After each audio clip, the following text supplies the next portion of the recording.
हाँ जी, चलिए।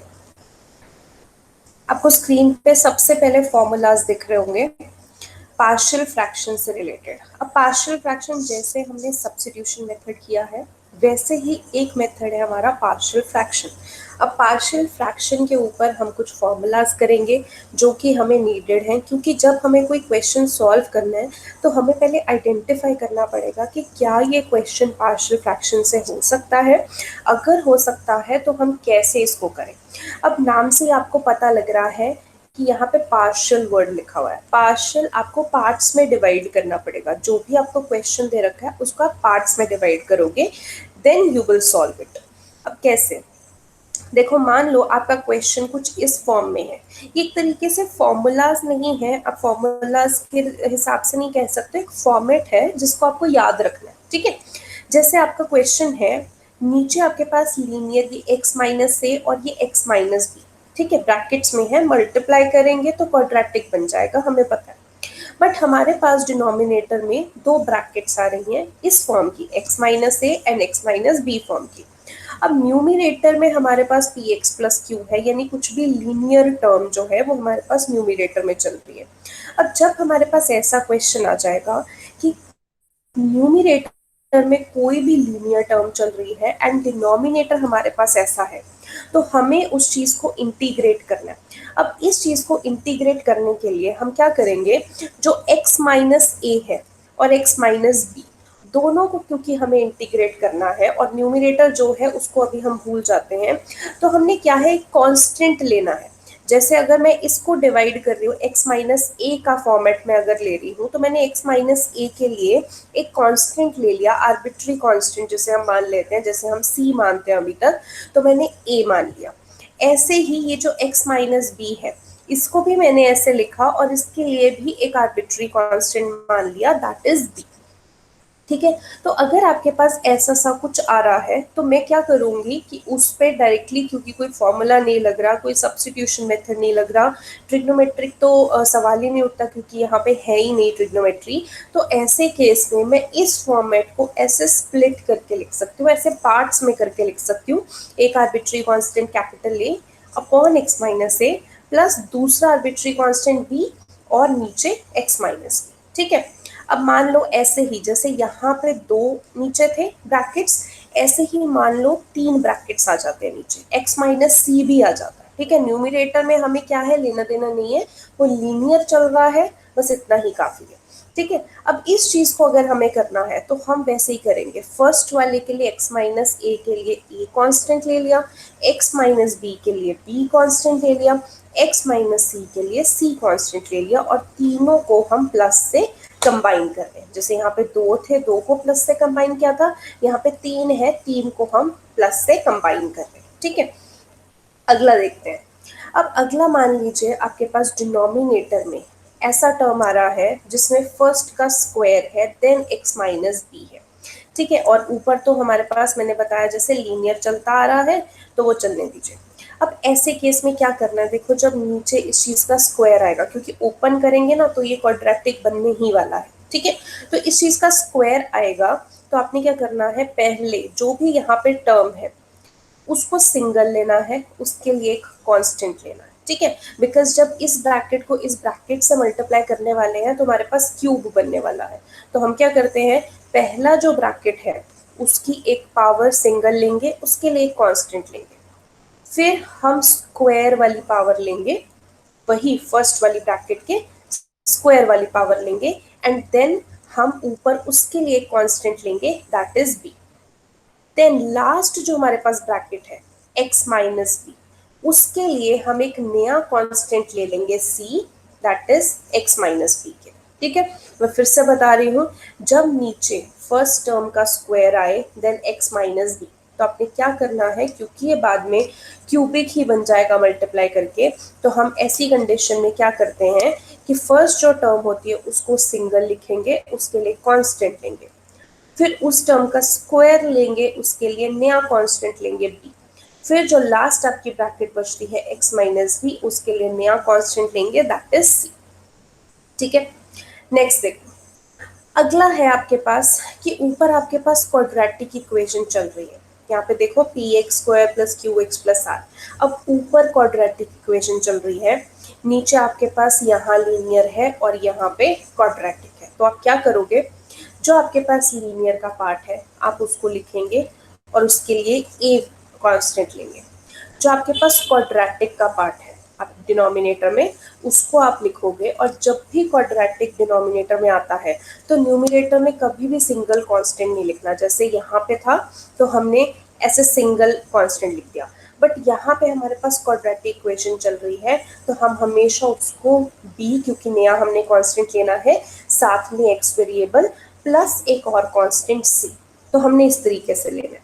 फिर से बता रही हूँ, ये कब करना है, जब न्यूमिनेटर में आपके पास क्वाड्रेटिक इक्वेशन है, डिनोमिनेटर में एक ब्रैकेट लीनियर चल रही है, एक ब्रैकेट अगर आप मान लो क्वाड्रेटिक चल रही है, तो लीनियर वाले को तो हम हमेशा से ऐसे लिखते हैं कि ऊपर एक कांस्टेंट लिया, नीचे हमने लीनियर वाले लिया।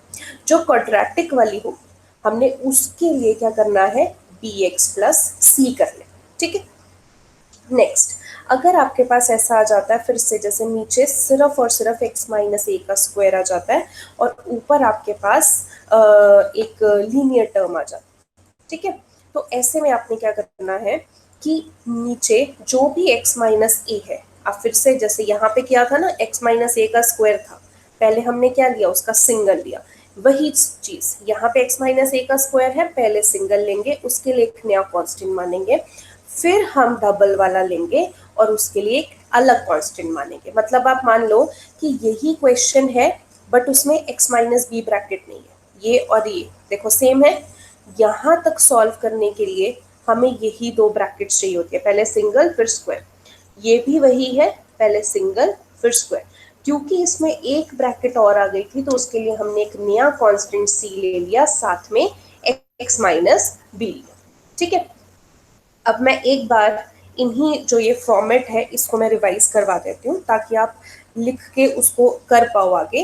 बाकी अगर आपको नहीं समझ में आया अभी एक बारी में, कोई बात नहीं, क्योंकि ये अभी क्या है कि आप माइंड में एक इमेज बना रहे हो। अभी जब मैं क्वेश्चन कराऊंगी ना तो आपको समझ में आएगा कि यही चीजें जो ये फॉर्मेट में बता रही हूँ ये इम्प्लीमेंट कैसे हो, ठीक है। तो हमने अभी क्या किया, पार्शियल फ्रैक्शंस किया।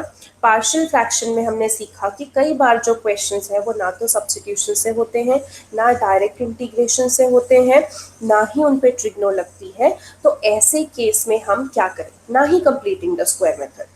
तो जब हमारे पास ऐसा कुछ फॉर्मेट है कि हमारे पास न्यूमिनेटर में पी एक्स प्लस क्यू है, मतलब एक लीनियर फॉर्म चल रही है, और नीचे मान लीजिए दो ब्रैकेट्स एक्स माइनस से एक्स माइनस बी की फॉर्म में चल रहे हैं, तो हम क्या करेंगे, first x minus A bracket को अलग लिखेंगे, उसके लिए कांस्टेंट हम मान लेंगे कोई भी arbitrary constant, that is a, so we will write a upon x minus A plus दूसरा हमारे पास x माइनस बी है तो हम उसके लिए एक आर्बिट्री कांस्टेंट ले लेंगे, दैट इज b। सो इसी चीज को इंटीग्रेट करने के लिए हम पहले ऐसे स्प्लिट करेंगे। अब मैं ये नहीं कहीं पे भी कह रही हूँ कि इस चीज की इंटीग्रेशन का आंसर ये है। देखो ये पार्शियल मेथड है, जब आप क्वेश्चन करोगे ना तो आपको समझ में आएगा कि मैं क्या कह रही हूँ। अभी जस्ट मेथड समझिए। यहाँ पे अब आपके पास तीन ब्रैकेट्स हैं, देखो जब दो ब्रैकेट्स थी तो हमने दो कांस्टेंट लिए, अब तीन ब्रैकेट्स आ गए नीचे तो एक और कांस्टेंट ले लेंगे, सी अपॉन एक्स माइनस सी, ठीक है। फिर हमने थर्ड क्या किया कि जब नीचे ऐसे स्क्वायर की फॉर्मेट में है और एक और ब्रैकेट है तो हम क्या करते हैं, पहली ब्रैकेट लीनियर पावर 1 लेके उसके लिए कांस्टेंट लेंगे ए, फिर स्क्वायर लेंगे उसके लिए नया कांस्टेंट लेंगे बी, एंड लास्ट में हमारी जो ब्रैकेट है उसको भी हम साथ में ऐड करेंगे और उसके लिए नया कांस्टेंट लेंगे सी। फिर हमने एक और कंडीशन सीखी कि अगर डिनोमिनेटर में हमारे पास क्वाड्रेटिक इक्वेशन आ जाती है तो हमें क्या करना है। तो देखो ये पहली ब्रैकेट तो लीनियर ही थी, तो लीनियर को तो हम सीधा नीचे लिखते हैं, उसके लिए कांस्टेंट लेते हैं, प्लस ये हमारे पास जब क्वाड्रेटिक आ जाती है तो क्वाड्रेटिक को नीचे लिखते हैं, क्वाड्रेटिक के लिए ऊपर हमेशा कांस्टेंट लेते हैं दो, बी एक्स, कोई भी बी कांस्टेंट लिया, एक्स वेरिएबल है, प्लस सी एक नया कांस्टेंट लिया, ठीक है। और ये तो आपको मैंने अभी बताया कि जब ये स्क्वायर हो तो ये बिल्कुल इतना क्वेश्चन ही बन रहा है, ऊपर वाला स्क्वायर हो तो पहले क्या करते हैं सिंगल, देन उसके ऊपर कांस्टेंट, फिर स्क्वायर की पावर, उसके ऊपर एक नया कांस्टेंट, ठीक है। अब हम इंप्लीमेंट करना सीखते हैं, अब आपको समझ में आएगा, बस अभी सिर्फ माइंड में ये पिक्चर एक आप रख लो। देखो जैसे फर्स्ट क्वेश्चन है आपके पास 7.5 का, आपके क्वेश्चन दे रखा है, आपको डिनोमिनेटर में दिख रहा है कि दो ब्रैकेट्स है। अब ऊपर क्या है हमें इतना लेना देना नहीं है, क्योंकि यहाँ पे कोई सब्स्टिट्यूशन नहीं लगा रहे कि ऊपर नीचे कुछ कैंसिल होगा। तो ये आपके पास ऊपर एक्स है, लीनियर चल रहा है, ठीक है। अब अगर पेपर में क्वेश्चन आता तो आपके पास अभी भी प्रोसीजर वही है जो मैं हमेशा से बोलती हूँ कि स्टार्टिंग की एक्सरसाइज से चेक करो कि क्या फर्स्ट एक्सरसाइज का मेथड लग रहा है, क्या सेकंड का, क्या थर्ड का, वैसे ही चेक करो, ठीक है। अभी इस पे आप चेक करोगे तो मेथड नहीं लग रहा होगा, तो अभी हम एक पार्शियल फ्रैक्शन का मेथड करेंगे, ठीक है, इस पे अप्लाई करेंगे। अब पार्शियल फ्रैक्शन को ना आप इस तरीके से भी कह सकते हो कि जैसे हमारे पास इंटीग्रेशन में अभी तक कोई कोशेंट रूल नहीं था, ठीक है, तो कोशेंट रूल का एक सब्स्टिट्यूट कह सकते हो। अभी तक तो हमने नहीं निकाला, बट अब एक सब्स्टिट्यूट है, दैट इज पार्शियल फ्रैक्शन। तो क्या करेंगे, हमारे पास डिनोमिनेटर देखो दो ब्रैकेट्स हैं, x+1 x+2, और न्यूमिनेटर में हमारे पास x है। तो अगर इसको मैं इससे कंपेयर करूं कि क्या ये इस फॉर्मेट से मैच कर रहा है, ये मैच कर रहा है। नीचे दो ब्रैकेट्स है एंड ऊपर एक लीनियर टर्म चल रही है, तो हम क्या करते हैं, दोनों ब्रैकेट्स के लिए अलग अलग कांस्टेंट ले लेते हैं। तो वही चीज हम यहाँ पे करेंगे। देखो यहाँ पे दो ब्रैकेट्स हैं, हमने क्या किया, हम लिखेंगे लेट, उसके बाद x/x+1 इंटू x+2। ये पूरा जो है हम इस चीज को लेट कर रहे हैं, क्या हमने x+1 के लिए, सबसे पहले x+1 के लिए a कांस्टेंट ले लिया, आर्बिट्री कांस्टेंट, एंड x+2 के लिए हमने b कांस्टेंट ले लिया, नया आर्बिट्री कांस्टेंट, और दोनों को कंबाइन किया प्लस से, ठीक है। ये मेथड है, स्टेप्स याद रखना कैसे होंगे पार्शियल फ्रैक्शन का। तो फर्स्ट हमने ये लेट कर लिया, हमने पहचान लिया कि जो हमने अभी फॉर्मेट किए थे उसमें से कौन से फॉर्मेट से ये मैच करता है, तो हमारा फर्स्ट फॉर्मेट से ये मैच करता था, हमने लिख दिया। उसके बाद सिंपल, कुछ नहीं करना, आपकी जो राइट हैंड साइड है आपने क्या करना है, इसका एलसीएम लेना है। तो राइट हैंड साइड पे आप एलसीएम लेंगे, तो देखो यहाँ पे x+1 है, x+2 है, हम नीचे एलसीएम लेते हैं ऐसे। अब इसको इससे डिवाइड करेंगे, आपको पता है x+2 ही बच रहा होगा, तो x+2 a से मल्टीप्लाई हो जाएगा। ऐसे ही आप इस पूरे को इस पूरे से डिवाइड करेंगे, तो आपको पता है कि x+1 बचेगा। x+1 जो है वो आप b से डिवाइड कर दोगे, तो राइट साइड बेसिकली हमने एलसीएम ले लिया, और लेफ्ट साइड हमारी एज इट इज है। अब क्या है, नॉर्मल कैलकुलेशन है, आपको दिख रहा है कि इसका डिनोमिनेटर और इसका डिनोमिनेटर सेम है, तो ऑब्वियसली ये डिनोमिनेटर और ये डिनोमिनेटर कैंसिल हो जाएगा। तो आपके पास क्या बचा, x is equal to ax+2 plus bx+1। तो आप यहाँ पे लिख लोगे कि ये आपके पास एक इक्वेशन बन गई। अब नेक्स्ट हमारा मोटिव क्या है कि हमें a एंड b की वैल्यूज निकालनी है, ठीक है। तो कैसे निकालेंगे, देखो आपने यहाँ पे क्या करना है कि कोशिश करनी है कि कोई एक टर्म जो है वो कैसे जीरो बन सकती है, या तो मैं a वाली टर्म जीरो बना दूं या मैं b वाली टर्म जीरो बना दूं, वो वैल्यू डालूं जिससे ये टर्म जीरो बन जाए। तो जैसे कि यहाँ पे आपको दिख रहा है वेरिएबल x है, तो मैंने क्या करना है कि x की कोई ना कोई वैल्यू डालनी है। अब मुझे दिख रहा है कि अगर मुझे इस टर्म को जीरो बनाना है तो मैं x की जगह -2 डाल सकती हूँ, और अगर मुझे इस टर्म को जीरो बनाना है तो x की जगह मैं -1 डाल सकती हूँ, ठीक है, क्योंकि वो कैंसिल हो जाएंगे। तो एक बार मैं -1 डालूंगी, एक बार -2 डालूंगी। तो पहले मैं x की जगह -1 डाल रही हूँ, तो हम इस इक्वेशन में जहां जहां x है वहां पे हम -1 डाल देंगे। तो हमने यहाँ पे x की जगह -1 डाल दिया, ये x था, -1 डाल दिया, यहाँ x था, -1 डाल दिया। अब आप देख सकते हो कि -1 + 1 ये तो 0 बन जाएगा, यानी b इंटू 0, b वाली टर्म 0 बन गई। यहाँ पे -1 + 2 1 होता है, 1 into a is equal to -1, तो a की वैल्यू हमारे पास यहाँ से आ गई -1, ठीक है।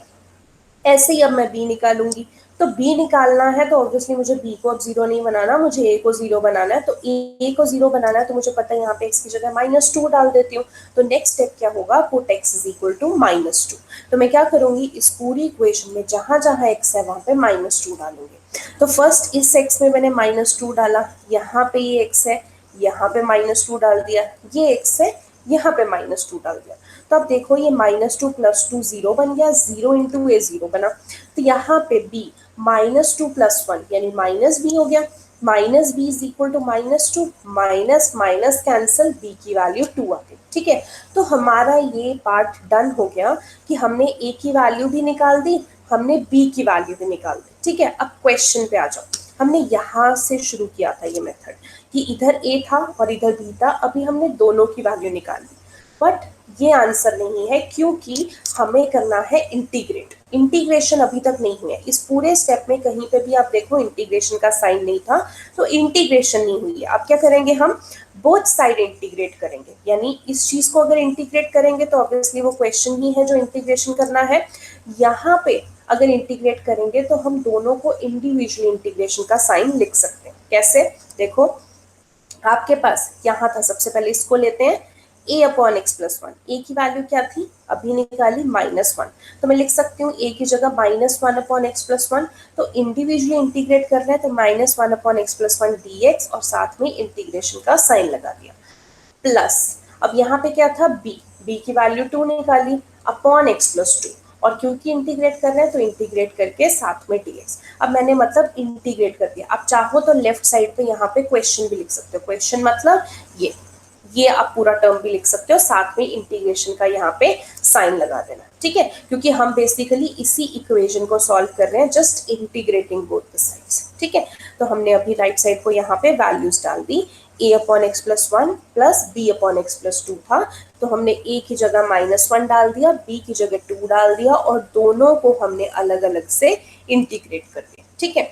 अब बात आती है इंटीग्रेशन की। देखो -1 है तो कांस्टेंट है, बाहर आ जाएगा, चलिए माइनस बाहर ले लिया। अब बचा 1 अपॉन एक्स प्लस वन। अब 1 upon x plus one, Shreya आपने -1 बोला है, मैंने -1 क्यों लिया यहाँ पे x की जगह। देखो यहाँ पे x की जगह -1 इसलिए लिया बिकॉज या तो मुझे इस टर्म को 0 बनाना है या मुझे इस टर्म को 0 बनाना है। तो आप यहाँ पे देख सकते हो कि x जो है, अगर मैं यहाँ पे -1 डाल देती हूँ तो -1 + 1 कट के 0 बन जाएगा, तो मुझे 0 बनाना है। अगर मुझे b टर्म को 0 बनाना है तो -1 डालना पड़ेगा x की जगह। अगर मुझे a टर्म को 0 बनाना है तो यहाँ पे x की जगह -2 डालना पड़ेगा, -2 + 2 वो 0 बनने वाला है, ठीक है, इसलिए मैंने डाला। हाँ जी, वापस आते हैं, हम यहाँ पे कर रहे थे माइनस, तो माइनस कॉमन ले लिया, 1 अपॉन एक्स प्लस वन। अब देखिए 1 अपॉन एक्स की जो इंटीग्रेशन होती है वो log x होती है, तो 1 अपॉन एक्स प्लस वन की क्या हो जाएगी, log x प्लस वन। अब x प्लस वन की फर्दर इंटीग्रेशन आपको पता है 1 होती है, तो अगर वो मैं डिवाइड में ना भी लिखूँ तो चलेगा, ठीक है। प्लस यहाँ पे 2 कांस्टेंट था, इंटीग्रेशन से बाहर ले लिया। अब 1 अपॉन एक्स प्लस टू, अब फिर से 1 अपॉन एक्स की इंटीग्रेशन log x, अब 1 अपॉन एक्स प्लस टू की integration log x plus two. अब x प्लस टू की फर्दर आप डिफ्रेंसिएशन करोगे तो आप क्या आएगा, आपके पास 1 आएगा। अब 1 नीचे नहीं भी लिखेंगे तो चलेगा, और साथ में कांस्टेंट क्या है, c। देखो अब आप यहाँ पे भी आंसर छोड़ सकते हो, बट क्योंकि जैसे मैंने आपको एक लेक्चर में करवाया था कि लॉग के फॉर्मूलाज आप ध्यान में रखो, तो क्यों ना लॉग के फॉर्मूलाज जब आपको आते हैं तो उसको थोड़ा सा स्टैंडर्डाइज फॉर्म में आप लिखिए, नंबर कटने के चांसेस कम है। अब यहाँ पे देखो twice log x plus two है, ये वाला minus log x plus one है। अब जब एक log में से दूसरा log माइनस करते हैं तो हम डिवाइड में उसको लिख देते हैं। कैसे लिखते हैं, अब देखो यहाँ पे 2 भी आ रहा है, होना क्या चाहिए था, सिर्फ log होना चाहिए था, तो मैं डायरेक्टली माइनस करके उसको लिख देती। बट प्रॉब्लम क्या है, यहाँ पे तो log है बट यहाँ पे ट्वाइस log है। तो देखो ये जो 2 log x है, बेसिकली ये कैसा होता होगा कि इसका answer 2 log x plus two आया, वो ऐसा कुछ होता होगा log x प्लस टू का स्क्वायर। क्योंकि मैंने फॉर्मूलाज में भी करवाया था कि log में जो पावर होती है, जैसे यहाँ पे पावर 2 है ना, वो पावर 2 आगे आ जाती है, 2 आगे आके फिर 2 log x प्लस टू बन जाता है, तो एक्चुअल में वो ऐसा होगा, ठीक है। तो मैंने, क्योंकि मुझे log के आगे कुछ नहीं चाहिए था, तो मैं इसको उसके पुराने फॉर्मेट में गई कि 2 log x प्लस टू कैसे बना होगा, log x प्लस टू का स्क्वायर बना होगा, क्योंकि जो पावर है वो आगे आ जाती है, ठीक है। अब देखो ये log बन गया माइनस दिस log, जब log में माइनस होता है तो यानी डिवाइड हो जाता है, log a minus log b क्या होता है, log a अपॉन b। तो यहाँ पे log बाहर लिख दिया, मॉड्यूलस a क्या है हमारे पास, x प्लस टू का स्क्वायर, तो वो ऊपर लिखा, b क्या है हमारे पास x प्लस वन, तो वो नीचे लिखा, जो माइनस हो रहा होता है वो नीचे आता है, प्लस कांस्टेंट c है हमारे पास, ठीक है।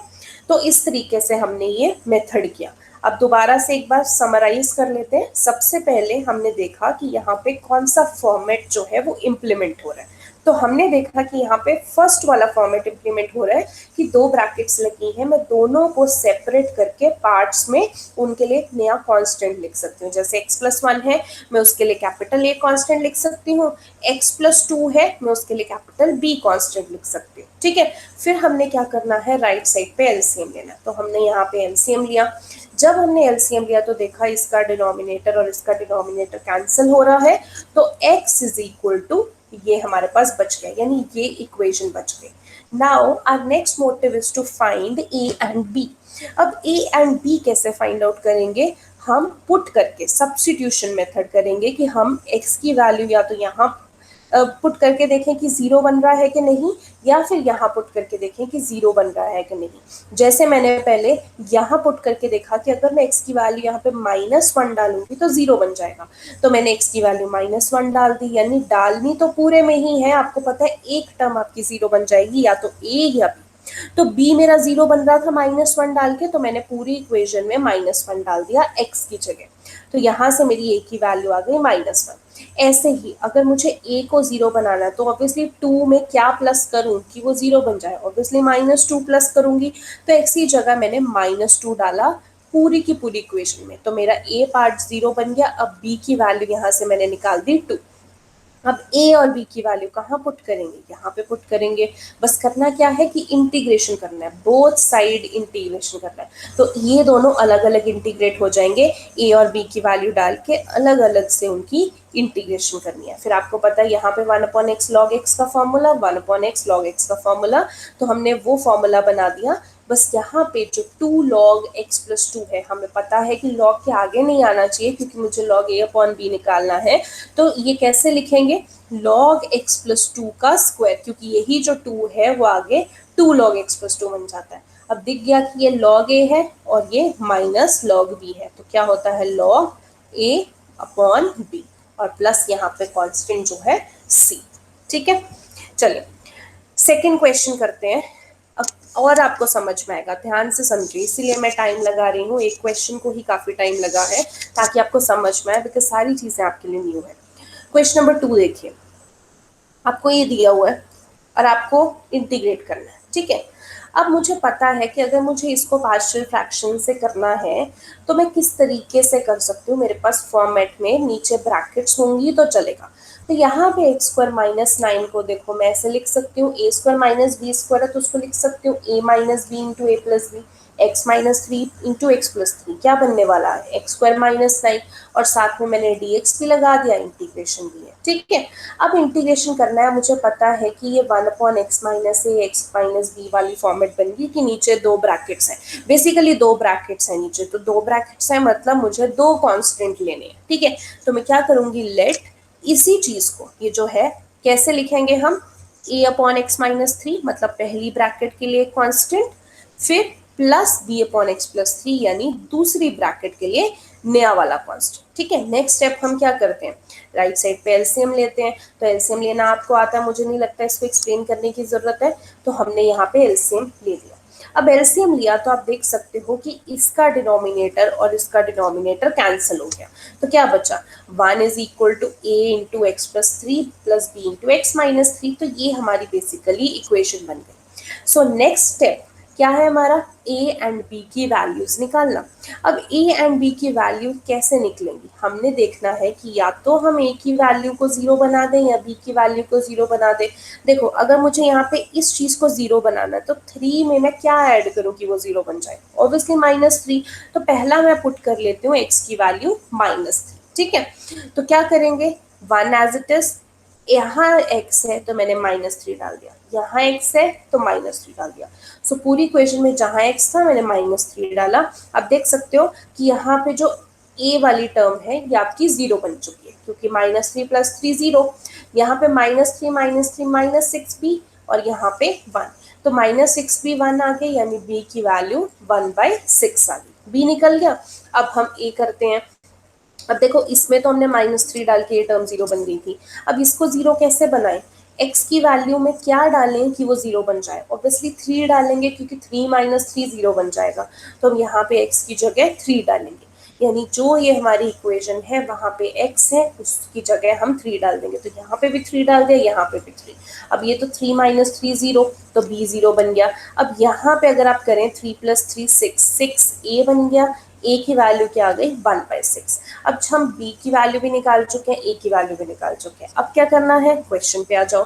ये हमने चीज मानी थी, तो हम क्या लिखेंगे, इंटीग्रेटिंग बोथ साइड आप लिख सकते हो। अब इसी स्टेप के बाद, ठीक है, यहाँ पे आप इस यहाँ बीच में लिख सकते हो इंटीग्रेटिंग बोथ साइड। नहीं भी लिखोगे, बोथ साइड इंटीग्रेशन का साइन लगा दोगे, वो भी अंडरस्टूड है, ठीक है। तो हम इंटीग्रेट कर रहे हैं, तो यहाँ पे लेफ्ट साइड जो है मैंने यहाँ पे नहीं मेंशन की है, आप लिख देना। लेफ्ट साइड जो क्वेश्चन चल रहा है एक बार एटलीस्ट लिख देना, और यहाँ पे इंटीग्रेशन का साइन भी लगा देना। और जो राइट साइड है यानी ए और बी वाली साइड है, तो उसको मैं क्या करूंगी, यहाँ पे ए के साथ भी इंटीग्रेशन डिफरेंट कर दूंगी और बी के साथ भी डिफरेंट कर दूंगी इंटीग्रेशन। तो वही करते हैं। देखो ए के साथ ए की वैल्यू डाल दी सबसे पहले 1/6 अपॉन x माइनस 3 था, साथ में इंटीग्रेशन लगा दिया, dx लगा दिया, प्लस बी, बी क्या था -1/6 और अपॉन x प्लस 3 था, इंटीग्रेशन लगा दिया, dx लगा दिया। तो बेसिकली हमने इंटीग्रेट कर दिया, ठीक है। अब क्या है, इंटीग्रेशन का साइन लगा दिया, उसको सॉल्व भी कर देते हैं। आपको यहाँ पे दिख रहा है कि 1/6 है, तो 1/6 में पहले कांस्टेंट है तो उसको बाहर ले लूंगी, तो क्या बचेगा 1/x-3। अब 1/x की वैल्यू आपको पता है कि अगर मैं उसको इंटीग्रेट करती हूँ तो log x बनता है, तो 1/x-3 क्या हो जाएगा log x-3, ठीक है। अब x-3 की फर्दर डिफ्रेंसिएशन करोगे तो आपके पास 1 ही आता है, तो आप डिवाइड में यहाँ पे 1 भी लिख सकते हो, नहीं भी लिखेंगे तो चलेगा, ठीक है। अब यहाँ पे -1/6 है, कांस्टेंट है, -1/6 बाहर आ जाएगा, तो 1/x+3, फिर से वही 1/x की इंटीग्रेशन log x, तो 1/x+3 की इंटीग्रेशन log x+3। अब x+3 की फर्दर डिफ्रेंसिएशन करूंगी तो वो नीचे आएगा 1, और प्लस क्या है आपके पास कांस्टेंट c, ठीक है। तो इस तरीके से आप यहाँ पे भी छोड़ सकते हो, बट फिर वही है कि मैंने लॉग की आपको फॉर्मूला करवाए हुए हैं, तो क्यों ना उसको थोड़ा और सॉर्ट करके लिखें। देखो यहाँ पे भी लॉग के साथ 1/6 है, यहाँ पे भी लॉग के साथ 1/6 है, तो दोनों में तो इजीली कॉमन आ रहा है, तो 1/6 बाहर कॉमन ले लिया। फिर हम क्या लिखते हैं, लॉग ए माइनस लॉग बी, तो क्या होता है लॉग मॉडुलस ए अपॉन बी।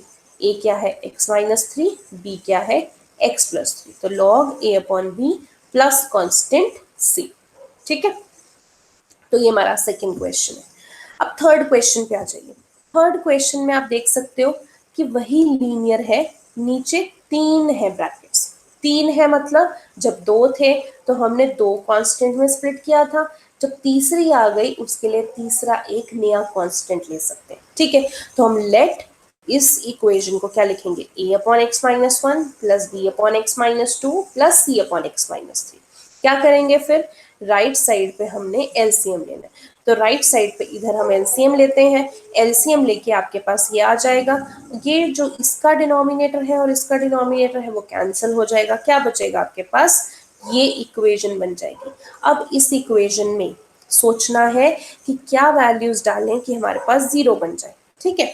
तो हम देख लेते हैं कि क्या वैल्यूज डालें जिससे जीरो बन जाए। अब मुझे 3 वैल्यूज चाहिए, यहाँ पे ध्यान रखो अभी तक हम 2x की वैल्यूज डाल देते, बट यहाँ पे 3 कॉन्स्टेंट्स हैं a b एंड c, तो मुझे 3 वैल्यूज चाहिए। पहले मुझे आसान सा दिख रहा है कि अगर मैं यहाँ पे x की जगह 1 डाल दूं तो 1 - 1 0 बन जाएगा, तो एक टर्म 0 बन जाएगी, ठीक है। तो मैं पहले वैल्यू डाल रही हूँ x की वैल्यू 1, तो जहां जहां यहाँ पे 1 सॉरी x है वहां वहां पे मैंने 1 डाल दिया, इधर लेफ्ट साइड में भी x की जगह 1 डाल दिया, ठीक है। तो आप देख सकते हो जब मैं यहाँ पे x की जगह 1 डालूंगी तो 1 - 1 0, यानी 0 इंटू बी, ये पूरी टर्म 0 बन जाएगी, इसलिए मैंने इसको 0 लिख दिया। यहाँ पे जब मैं 1 - 1 0 बन जाएगा तो c के साथ मल्टीप्लाई करेंगे, ये पूरी टर्म 0 बन जाएगी, ठीक है। यानी कि सिर्फ आपके पास ये बचा, तो यहाँ पे हमने 1 की वैल्यू पुट की तो हमारे पास 2a आ गया, और इधर 3 - 1 2, तो 2 इज इक्वल टू 2a, तो a की वैल्यू 1 आ गई, यानी एक तो हमारे पास निकल गया।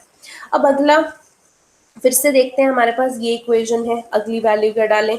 तो अगर मैं a की टर्म को 0 बनाना चाहती हूँ तो देखो यहाँ पे x की जगह क्या डालूं कि ये 0 बन जाएगा, 2 डाल सकती हूँ, है ना। हमें बस वैल्यूज चूज करनी है। एक बार 1 डाल के देख लिया, अब अगली वैल्यू क्या डालें। तो यहाँ से मुझे लगता है कि अगर मैं 2 - 2 करूंगी तो वो 0 बन जाएगा। तो x की वैल्यू हम 2 डाल देते हैं। तो पूरी इक्वेशन में जहां जहां x है वहां वहां हमने 2 डाल दिया। अब आप देख सकते हो लेफ्ट साइड को 3 2 6 -1 ये 5 हो जाएगा। यहाँ पे 2 - 2 तो 0 बन गया, यानी कि पूरी a की टर्म ही 0 बन गई, ये 0 हो गया। यहाँ पे हमने b 2 - 1 इंटू 2 - 3 सॉल्व करके माइनस b आ गया। अब c की टर्म देखो तो उसमें भी 2 - 2 आ रहा है, वो भी 0 बन गई, यानी पूरी c की टर्म भी 0 बन गई। तो आपके पास minus B is equal to 5 आ गया, यानी b की वैल्यू -5 आ गई। अब b भी निकल आया। अब बात आती है c निकालने की। अब यानी एक बार और सोचें कि कौन सी वैल्यू डालनी है। तो मुझे यहाँ पे दिख रहा है कि 1 भी डाल दिया, 2 भी डाल दिया। मैं इस ब्रैकेट में अगर x की जगह 3 डाल दूं तो 3 - 3 0 हो जाएगा। तो 3 भी डाल के देख लेते हैं। तो जहां जहां x है हमने फिर से क्या किया, 3 डाल दिया। अब देखो लेफ्ट साइड 3 इंटू 3 9 - 1 8 बन गया। यहाँ पे 3 - 3 हुआ 0, यानी a की टर्म ही पूरी 0 बन गई, तो a इंटू 0 0। b में भी 3 - 3 0 है, तो b की टर्म पूरी 0 बन गई, तो ये भी 0। c को आप जब सॉल्व करोगे यहाँ पे तो आपके पास 2c आया, यानी कि 2c इज इक्वल टू 8, तो c की वैल्यू क्या हो जाएगी 4। अब a b c तीनों वैल्यूज निकल गई। अब क्या करना है, क्वेश्चन में डाल दो। क्वेश्चन मीन्स यहाँ पे डाल दो। हमने क्या करना है इस स्टेप में, इंटीग्रेशन। अब पहले 2 की इंटीग्रेशन होती थी, अब 3 की हो जाएगी। वही चीज हम यहाँ पे करेंगे। देखिए a की जगह हमने 1 डाला, b की जगह हमने -5, c की जगह हमने 4, और सबके साथ हमने डिफरेंट इंटीग्रेशन का साइन लगा दिया, और सभी के साथ हमने dx लिख दिया, बिकॉज ये फॉर्मेट है। ठीक है, ये सारी वैल्यूज कहाँ से आई, यहाँ पे हमने पुट किया। ये जो क्वेश्चन है जहां से हमने शुरू किया, a की जगह a की वैल्यू, b की जगह b की वैल्यू, c की जगह c की वैल्यू, सबके साथ इंटीग्रेशन और dx। ठीक है, वो हमने यहाँ पे लिख दिया। अब सबको इंटीग्रेट करते हैं। देखो 1/x-1 यानी 1/x की इंटीग्रेशन log x, 1/x-1 की इंटीग्रेशन log x-1। ये -5 है तो कांस्टेंट बाहर लिख देंगे। 1/x-2 की इंटीग्रेशन log x-2। ऐसे ही 4 कांस्टेंट है, बाहर लिख देंगे। 1/x-3 की इंटीग्रेशन log x-3, साथ में कांस्टेंट c। ठीक है, फिफ्थ क्वेश्चन देखते हैं। ये थर्ड क्वेश्चन था। इसके बाद जो फोर्थ क्वेश्चन है वो इसी के जैसा ही है, सो आप उसको खुद सॉल्व करके देखेंगे, क्योंकि बिल्कुल सेम थर्ड क्वेश्चन जैसा ही है, तो वो अभी मैं नहीं करवा रही हूँ, वो आपका होमवर्क है। क्वेश्चन नंबर 5 देखते हैं। क्वेश्चन नंबर 5 में देखो आपको कुछ ऐसी सी टर्म दे रखी है जहां पे जो डिनोमिनेटर है वो क्वाड्रेटिक है। ठीक है, डिनोमिनेटर क्वाड्रेटिक है तो पहले तो मुझे दिख रहा है कि इसको मैं सिंपल कर सकती हूँ कि ये 2 कॉन्स्टेंट्स में आ जाए। तो मुझे पता है डिनोमिनेटर जो है वो स्प्लिटिंग द मिडिल टर्म से स्प्लिट हो जाएगा। तो x² + 3x + 2 के फैक्टर्स क्या बन जाएंगे, 2 के फैक्टर्स बनाने हैं ताकि 3x आए, तो 2x + x 3x बन जाएगा। तो हमने वही 2 में से पहले इन दोनों में से कॉमन ले लिया, फिर इन दोनों में से, जैसे हम स्प्लिटिंग द मिडिल टर्म करते ही आ रहे हैं छोटी क्लासेस से, तो हमारे पास ब्रैकेट क्या बन गई, x+2 x+1।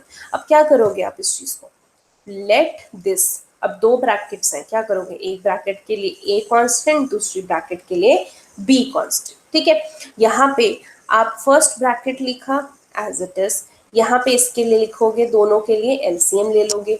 एलसीएम नीचे आ जाएगा x+2 x+1, तो आप क्या करोगे, a into x+1 plus b into x+2। Denominator इसका और इसका कैंसिल, आपके पास सिर्फ न्यूमिनेटर बच जाता है जो बराबर आता है। ठीक है, इसके बाद आप अभी खुद ट्राई करो, अगला क्या होगा, वही स्टेप्स चलते आ रहे हैं, फर्स्ट वाला पार्ट ही चलता आ रहा है, जितने भी मैंने अभी क्वेश्चन कराए एक ही चीज से। इसके बाद करके बताओ कि क्या होगा। इसके बाद देखिए अपने अपनी नोटबुक्स में,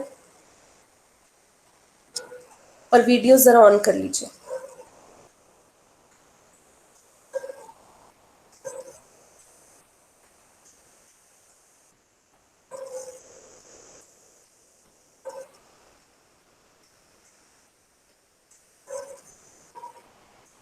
हाँ जी सर, ताज श्रेया आप भी ऑन कर लीजिए वीडियोस। मैम मैं उससे करा पीसी से ज्वाइन। ओके ओके, चलिए कोई बात नहीं, कर लीजिए और फिर मेरे को बताइए क्या आ रहा है।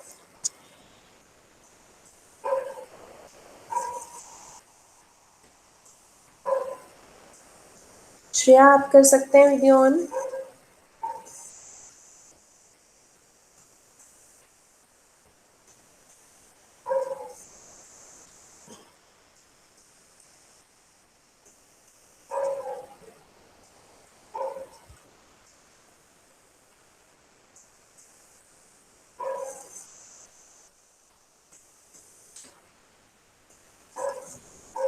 श्रेया आपको आवाज सुन रही है मेरी?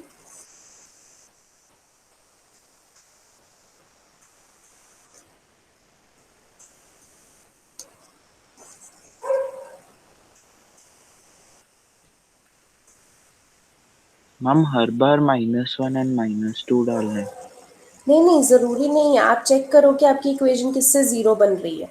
मतलब मोस्टली -1 -2 से ज़ीरो बन जाती है, बट ज़रूरी नहीं है, कि इक्वेशन पे डिपेंड करता है। ठीक है।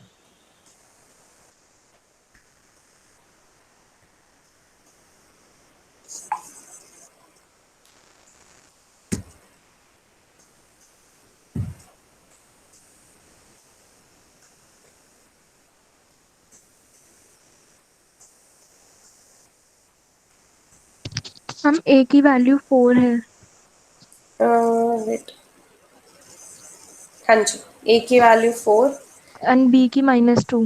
हाँ जी, बी की -2 आनी चाहिए। नव्या आगे करना स्टार्ट कर दो।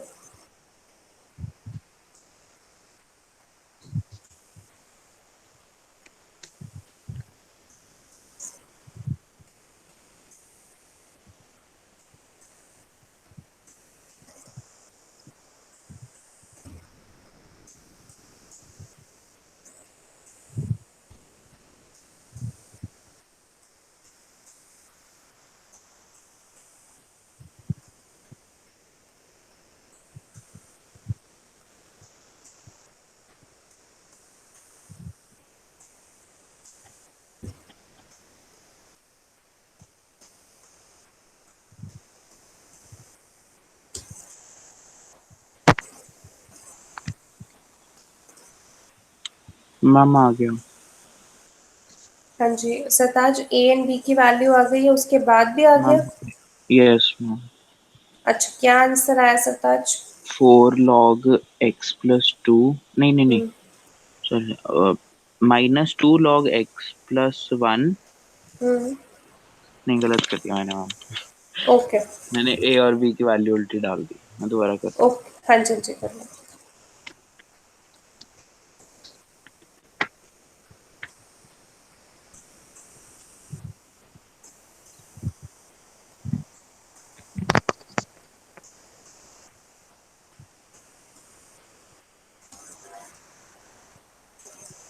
नव्या कर लीजिए वीडियो ऑफ आप अपनी।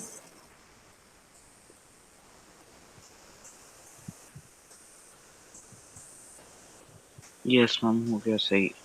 हो गया? -2 log x+2 +4 log x+1 + c। हम्म, थोड़ा सा आई थिंक आगे पीछे गड़बड़ हो गया। यहाँ पे आप डालोगे ए अपॉन एक्स प्लस टू था, तो ए की वैल्यू 4 है, 4/x+2 dx, साथ में हम्म। इंटीग्रेशन। ऐसे ही b upon x plus one है, तो b की वैल्यू -2 है, तो -2/x+1 dx, साथ में इंटीग्रेशन। आपने शायद डिनोमिनेटर्स उल्टे लिख दिए हैं मे बी, क्योंकि आंसर हाँ में मैंने, हो सकता है। हाँ, क्योंकि आप 4 के साथ आप x+1 बोल रहे हो, तो 4 कांस्टेंट बाहर आ गया, 1/x+2 क्या बन जाएगा, log x प्लस अच्छा टू। हाँ हाँ हाँ, ठीक है, ठीक है। -2 बाहर आ गया यहाँ पे, तो 1/x+1 log x+1 बन गया, साथ में कांस्टेंट c। हाँ जी नव्या, आ गया आपका भी? Yes ma'am. ओके, चलिए सिक्स्थ क्वेश्चन करते हैं। अब जो सिक्स्थ क्वेश्चन है, आप यहाँ पे देखो तो वो थोड़ा डिफरेंट सा है।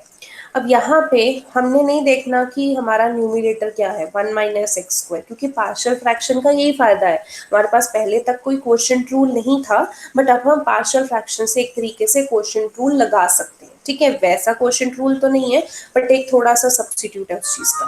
तो आप यहाँ पे देखिए,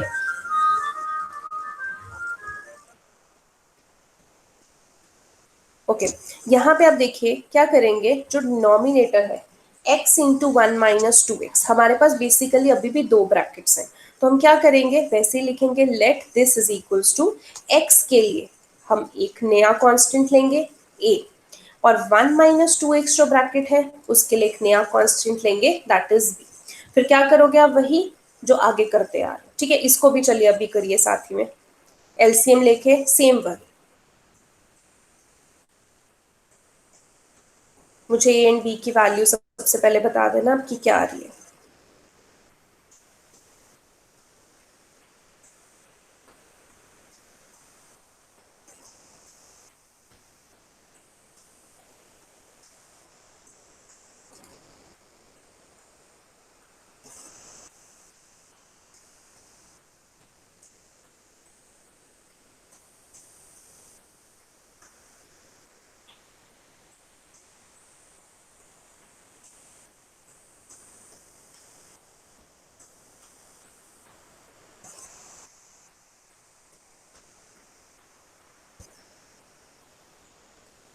मैम A2 आ रहा है और B3 आ रहा है।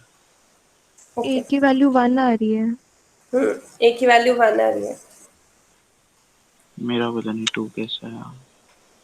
आप वो चेक किया करो ना कि आप किससे जीरो बना सकते हो, तो आप देख लो मैंने कि हाँ X 0 ही डाला था मैम। हाँ, एक्स जीरो डाल दिया तो पहले ही जीरो बन गया, तो कैलकुलेशन में कहीं ना कहीं गलती कर दी होगी, कैलकुलेशन चेक कर लो।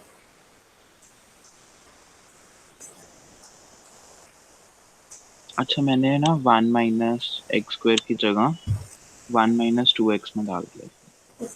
ऐसा नहीं करना सरताज, ये पेपर के लिए खतरनाक हो सकता है, ध्यान से।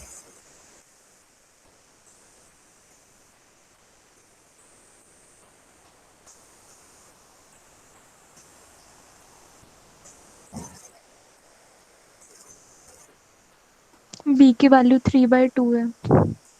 बी, हाँ जी, बी की वैल्यू 3/2 आएगी जब आप एक्स की वैल्यू 1/2 डालोगे, क्योंकि यहाँ पे अगर हम इक्वेशन में देखें बी को तो हम जीरो बना ही चुके हैं एक्स की जगह जीरो डाल के। अगर हमें ए को जीरो बनाना है तो टू के साथ ही कैंसिल होना चाहिए, 2 × 1/2 होगा अगर, तो 1 - 1 जीरो बन जाएगा, तो एक्स की जगह 1/2 डालेंगे, बी की वैल्यू 3/2 आ जाएगी। आगे करो अब सॉल्व।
मम्मा आ गया। मैम आंसर, हाँ जी, मैम आ गया क्या answer? log x plus 3/2 into log x log 1 - 2x + 3 है। हाँ जी, मैं बताती हूँ, एक मिनट। आपके पास आंसर ये है log x -3/4 आएगा, यहाँ पे 2 × 2 3/4 log 1 - 2x + c। हाँ जी, ये यार श्रेया, नव्या, आप दोनों का। Ma'am log x yes ma'am. -3/4 log 1 - 2x + c, हाँ यही आ रहा है। हाँ जी, हाँ जी, गुड, ये आना चाहिए। चलिए अगला सेवेंथ क्वेश्चन भी कर लेते हैं। सेवेंथ क्वेश्चन आप देखिए, आपको ये दे रखा है, नीचे दो ब्रैकेट्स दिख रही हैं। अब दो ब्रैकेट्स में थोड़ा सा डिफरेंस है। यहाँ पे देखो, ये वाली ब्रैकेट जो है वो लीनियर चल रही है और ये वाली जो ब्रैकेट है वो क्वाड्रेटिक चल रही है। तो क्वाड्रेटिक के लिए हमारा अलग लिखने का फॉर्मेट होता है कांस्टेंट का। तो यहाँ पे लेट इस चीज को हम कैसे करेंगे, जो फर्स्ट ब्रैकेट हमारी क्वाड्रेटिक है एक्स स्क्वायर प्लस वन, तो एक्स स्क्वायर प्लस वन के लिए हम फॉर्मेट कैसे लिखते हैं, दो कांस्टेंट लेते हैं और पहले वाले के साथ वेरिएबल लेते हैं, यानी ए एक्स प्लस बी। और जो दूसरी ब्रैकेट है हमारे पास x माइनस वन, वो लिखेंगे और उसके लिए नया कांस्टेंट लेंगे, दैट इज c। ठीक है, अब इस चीज को हम आगे सॉल्व करेंगे, यानी वैसे ही एलसीएम लेके हम आगे सॉल्व करेंगे। और एलसीएम लेके इसका डिनोमिनेटर भी कैंसिल हो जाएगा, फिर से वही इक्वेशन बनेगी, आप x की वैल्यूज डालोगे। करो इसको भी आगे। सिर्फ फर्क यही है, यहाँ पे क्वाड्रेटिक इक्वेशन का ध्यान देना है, ए एक्स प्लस बी होना चाहिए।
मैम मेरी तो 3 इक्वेशन ही बन गई।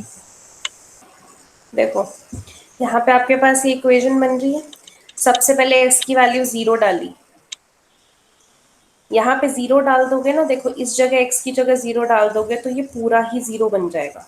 सो बेस्ट है कि पहले उस चीज को जीरो डाल दो। तो आपके पास क्या बनेगा, ये सॉरी ए एक्स जीरो बन जाएगा, क्या बच जाएगा B x minus one plus C x square plus one. तो आपके पास यहाँ पे b, यहाँ पे आ गया b इंटू माइनस वन, यहाँ पे c zero square plus one क्या हो जाएगा c इंटू वन। तो क्या हो जाएगा minus B plus C is equal to zero. तो मैं लिख सकती हूँ b की वैल्यू c के बराबर है। अब नेक्स्ट आप वही कि अगर मैं यहाँ पे इस चीज को जीरो बनाना चाहूँ तो वन माइनस वन जीरो डाल सकती हूँ। तो वन डालोगे तो आपके पास यहाँ पे देखना c की वैल्यू आ जाएगी, जो c की वैल्यू वही b की वैल्यू। तो उसके बाद एक वैल्यू अब आप और डालो, उसमें b और c की तो आपकी वैल्यू पता लग ही चुकी है, एक ही निकाल लेना। थोड़ा सा ट्राई करके देखो, मैं आगे बता देती हूँ नहीं होता तो।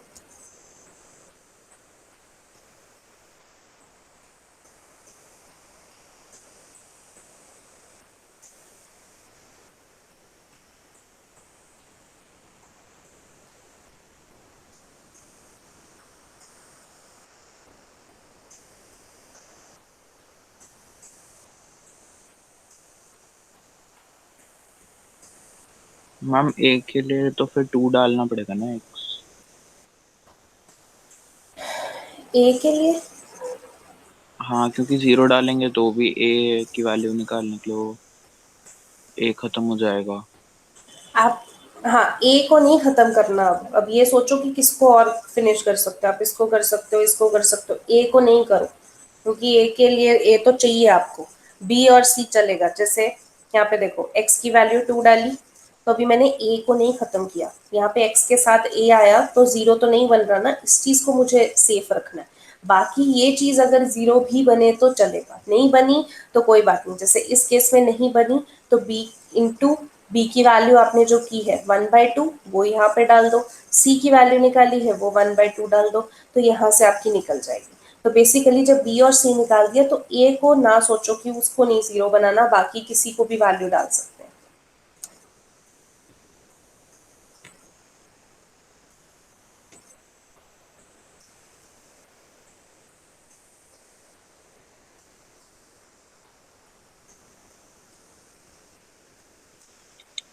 मैम यही आ रहा है।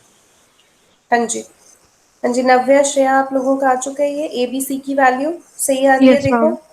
ओके, आगे पुट कर दो फिर, आपको पता है क्वेश्चन में पुट करना है। मैम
हाँ जी, आंसर आ रहा है -log x² + 1/4 hmm, plus tan−1x/2 hmm, प्लस log x−1/2 okay. Plus c।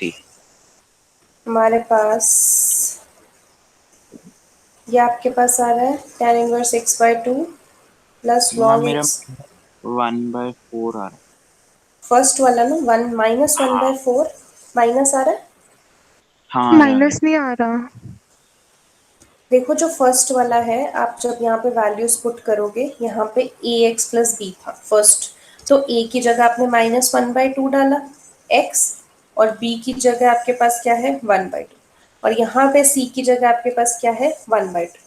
तो आपने क्या किया, अब ये जो दोनों हैं इनको हम डिफ्रेंशिएट कर देते हैं, मतलब अलग अलग कर देते हैं, सॉरी। -1/2x है, तो मैंने -1/2 बाहर ले लिया, x का डिनोमिनेटर x²+1, तो एज इट इज आ गया। फिर 1/2 है, इसका भी डिनोमिनेटर ये है, तो 1/2 बाहर ले लिया, 1/x²+1 dx बन गया। और लास्ट वाला ये आपके पास एज इट इज है, उसका भी न्यूमिनेटर 1/2 है, वो बाहर निकाल लिया, यानी अंदर 1/x−1 बन गया।